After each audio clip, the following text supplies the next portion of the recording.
I'm Connor Reid, with words to that effect. Time, as we understand it today, was only really invented in the Victorian era. We take it for granted today that our phones and watches and other devices are accurate to the second.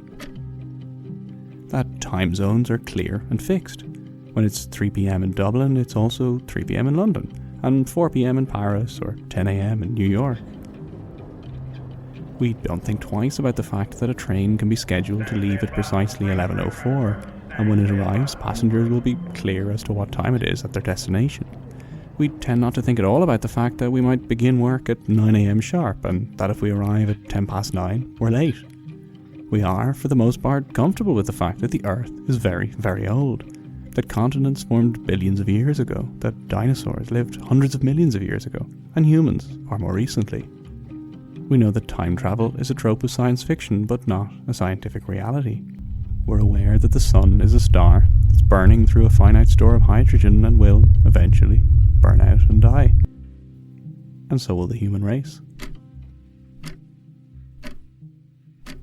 But all of these ideas about time, things we just don't think about very much today, were not fixed at all in the 19th century. It was in the Victorian era, particularly from the middle of the 19th century onwards, that time moved to the forefront of public consciousness. The concept of time was pondered over, debated and discussed by everyone, from factory workers to scientists, tradespeople to academics. Time found its way into novels by the authors of the age, from the renowned to the long forgotten. It was investigated and interrogated across scientific disciplines by geographers, geologists, naturalists and so many others. And it caused fierce debate amongst those charged with regulating and organising trade, transport and communications. All across the world, time was a hugely important facet of life in the 19th century. Which was why an international conference held in Washington in 1884 was so important. This was the International Meridian Conference, convened by US President Chester Alan Arthur to choose a prime meridian for the world. This meridian would become the international standard for 0 degrees longitude. Up until then, there were lots of different local variations, which was incredibly and needlessly confusing for navigation. The conference also established a universal day, beginning at midnight at the prime meridian, and would begin the worldwide implementation of universal time, and later time zones as we now know them today. Delegates gathered from all over the world, from South and Central America, from the US and Asia, and from all the major European powers. Britain and its colonies, France, Germany, Russia, the Ottoman and Austro-Hungarian empires. And the delegates all had great titles, like Envoy Extraordinary and Minister Plenipotentiary, Naval Attaché, Privy Councillor, Imperial Staff. And so all these fancily titled men got together to choose the prime meridian. Except it was already kind of a done deal. Longitude is vital for navigation, and there was one naval and commercial superpower in the 1880s that was particularly adamant that 0 degrees longitude, the beginning of the universal day, should be at the centre of the world, at least as they saw it, in London, at the heart of the British Empire. So the Royal Observatory at Greenwich was selected as a location for the prime meridian to run through, and the gathered delegates duly voted in favour. France, of course, was not happy, but they were on the losing side, so they diplomatically abstained. If you like these kind of things, you're the sort of person who likes putting one foot on either side of a national border, you can go to the Greenwich Observatory, and there's a big line on the floor where the otherwise invisible prime meridian is marked out. It's lots of fun. But this conference coming towards the end of the century in 1884 was really the culmination of a number of strands of time-related issues. Time, as I've mentioned, permeated so many aspects of life in this period, so we need to go back a little bit to understand this. 1859. The construction of Big Ben is completed, the bell and clock tower that would become one of the most recognisable images of Britain. In 1859, you've got Big Ben, this kind of monument to standardised time, suddenly in the heart of London. And every town would have had a big public clock. So people would have been very, very conscious of time in a new way and in a very public and shared collective way, rather than it being personal or individual. This is Dr. Trish Ferguson. I'm Trish Ferguson. I'm a lecturer in Liverpool Hope University. One of my interests is very much to do with how the Victorians conceived of time. This new public awareness of time signified the beginning of the end of a measurement of time that has existed since as long as humans had thought about time at all. It was a shift from organic, natural time to mechanical, artificial time. With organic time, you get up at sunrise and you go to bed when it gets dark. The time of day is approximate and based on the position of the sun and other natural features, or on tasks to be carried out or meals to be eaten during the day. And if it's noon in your town, it's utterly inconsequential if it's noon in a town hundreds of kilometres away. And for the vast majority of people, this was absolutely fine. But as the 19th century wore on, there was a change. Time became mechanical. Factory jobs were regulated by fixed hours. Town clocks kept a very accurate record of time, from which people could set their own pocket watches, which proliferated at this time. And so Big Ben, this monument to standardised time, was symbolic in so many ways. It signified a new confidence in accurate scientific measurements, a standard of time in an era that was all about standardisation. The Treaty of the Meter would standardise weights and measurements in 1875, for example. But it was more than this. It was the most accurate timepiece in the world. Like the Greenwich Meridian 3 decades later, it too was a standard from which all else deviated, situated at the very centre of the British Empire. And it was completed in 1859, a noteworthy date for several reasons. For one, 1859 is the date of Charles Darwin's landmark publication on the origin of species, a book crucially connected with time, which I'll get back to in a minute. 1859 was also the year of self-help. Literally, it was the year the book Self-Help, the one that started it all, was published. 1859 was quite an interesting year. You not only have Big Ben, but you also have Samuel Smiles publishing Self-Help in that year. And that's really preaching the evils of wasting time. So this sense of time and discipline and the ideas of efficiency, these ideas all really take hold, I think, in the middle of the Victorian era. But there was one factor more than anything else that affected how people thought about time and about space. A factor that prompted the shift towards standardisation and heralded the age of mechanical time. The railway changed everything. Initially, you had all different towns had a different time. You know, you had district time rather than national time. So you had to have standardised time to facilitate the railway. So basically that you could have a timetable running for the railway so that there weren't accidents and so that people could know what time they would arrive in a town. According to the time that they would leave, their local time, and the time that they would arrive. They would have been two different times initially, so we had to have standardised time across the country so that you could travel. And this problem got worse if the country was spread over a much larger area, as say the train networks of India or Russia were. In the US in this period, there was a ludicrous number of different times. You had all the different local times across the country, as well as the different railroad companies who then set their own times. So a train might be arriving at, say, 11 a.m, but that was 11 a.m. according to that railway company, not the time in the station. That was local time. Then you'd get on your train, go to your destination, and that town would have another time. And these times were all over the place. So, for example, in one period, if it was exactly noon in Washington, it was 12 minutes past 12 in New York, 11:18 in Chicago, 10:08 in New Orleans, 9:02 in Sacramento. It's just so confusing. So trains really changed things. Suddenly it did matter what time it was 100 kilometres away. Spaces were drastically and permanently reduced. And it was both exciting and terrifying. I think people found it really discombobulating at the time to be suddenly shuttled through the landscape at a speed they'd never experienced before. Before that, the fastest way to travel was on a galloping horse. So suddenly you have steam engines allowing you to suddenly hurtle through the countryside. And people were very afraid of trains initially. There were a number of accidents in the 19th century, and we have Punch magazine actually coming up with these cartoons where you have the train anthropomorphized. You've got them figured as monsters, and you had this whole phenomenon of railway spine as well, where you had people actually making insurance claims that they'd in some way been damaged. It's kind of an early kind of post-traumatic stress disorder kind of claim. And as I'm sure you remember, railway spine and other nervous diseases was the subject of episode 6 of this podcast, so you can go have a listen after this if you like.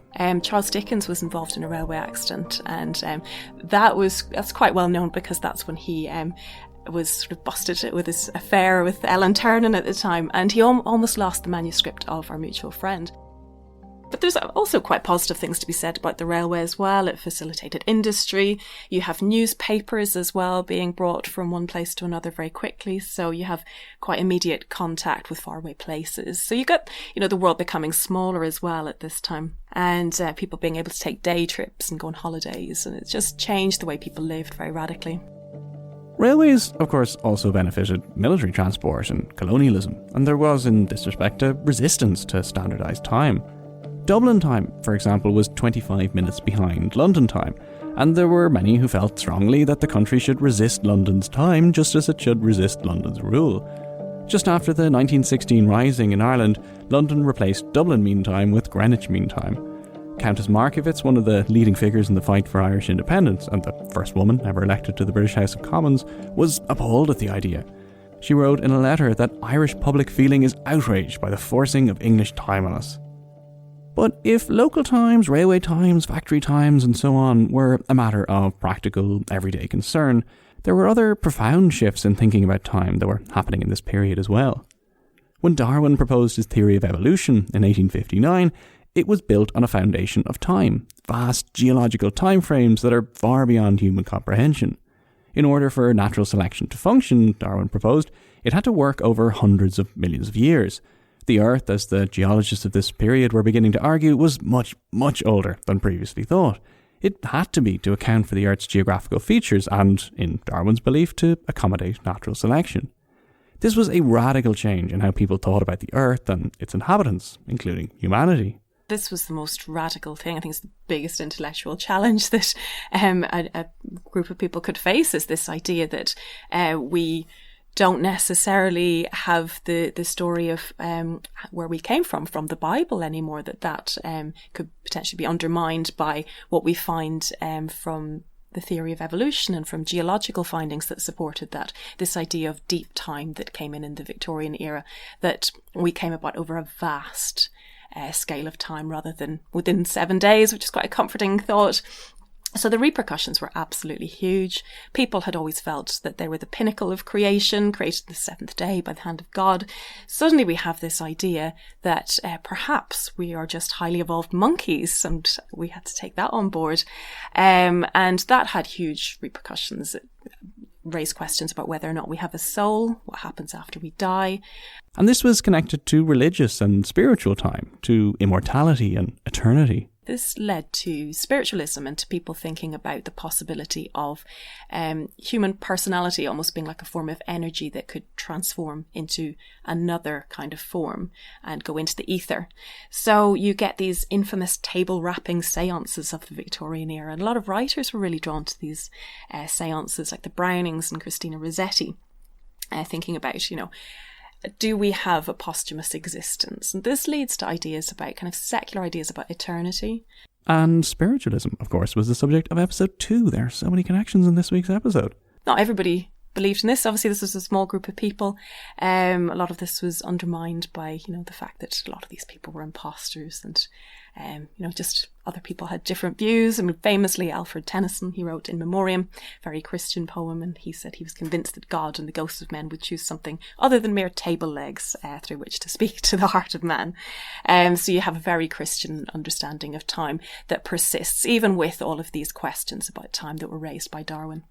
And if right about now you're saying, but what about the second law of thermodynamics? Well, you'd be right. You should be thinking about Lord Kelvin's famous law. Because in the 1850s, just when all of these issues around time were being debated and discussed, Kelvin was publishing his statement of the second law of thermodynamics, which explained how total entropy always increased and accounted for why natural processes were irreversible. The idea of the death of the sun, raised by this idea of entropy, that the energy was finite and could potentially run out.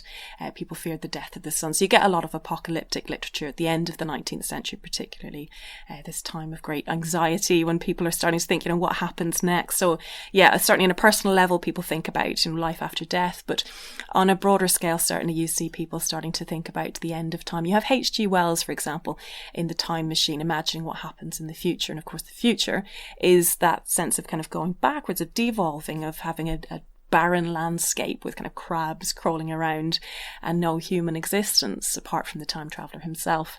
So certainly, you get all of these different ideas about time on a more global and collective scale. And so the 19th century was the beginning of time travel literature. Most famously, as Dr. Ferguson mentioned, H.G. Wells's The Time Machine, but there were lots and lots of others. Yeah, it's funny. There's actually ideas about the fourth dimension or time travel, the possibility of time travel. We do get that actually early in the 19th century. So the earliest one I found is a story called An Anachronism or Missing One's Coach from 1838, which is a kind of story exploring the possibility of time travel, where the traveller actually goes back and meets the Venerable Bede and compares the 19th century with the 9th. So you have that. You also have Christmas Carol in 1843, which is a kind of time travel story. And the time travel tale definitely isn't disappearing anytime soon.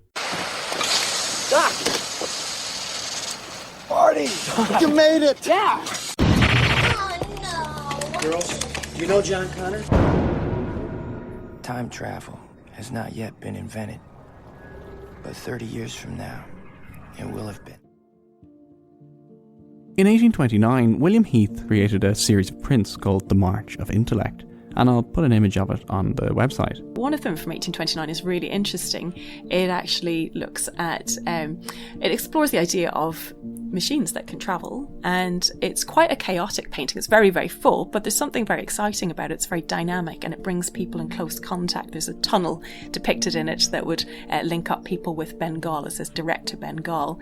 So there's a lot that's going on in that painting that I think points to some of the excitement of the Victorian era about all of the possibilities with the world becoming smaller. In the 19th century, the world became much smaller. Travel became quicker. Time and space were fundamentally changed. Which is why I think so many people, myself included, are fascinated by this period in time. It's a time in which we recognise ourselves. Any time before the Victorian age just seems so alien, so inaccessibly different from our own.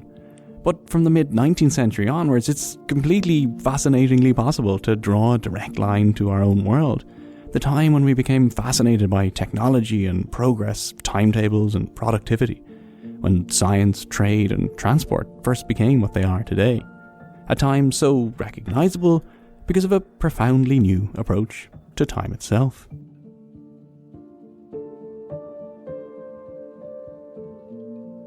That's it for another episode of Words to That Effect. Thank you so much for listening.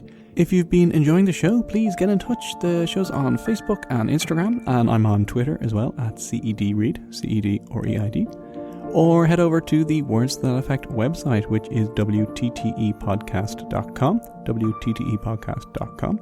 There are links to all the episodes there, as well as show notes for this and every episode, including that amazing William Heath picture I'll put up as well. And of course, tell your friends. It's all I ask in return for providing you with obscure information about Victorian time standardization. Just an iTunes review or a post on Facebook would be great. Special thanks this week to my guest, Dr. Trish Ferguson. There are links to her profile and to her publications and everything else over at the website as well. Music this week was by Paddy Mulcahy. His music is fantastic. You can get more details and you can check it out by following the links on the website. And I think that's it. Thank you so much for listening, and I'll see you in 2 weeks.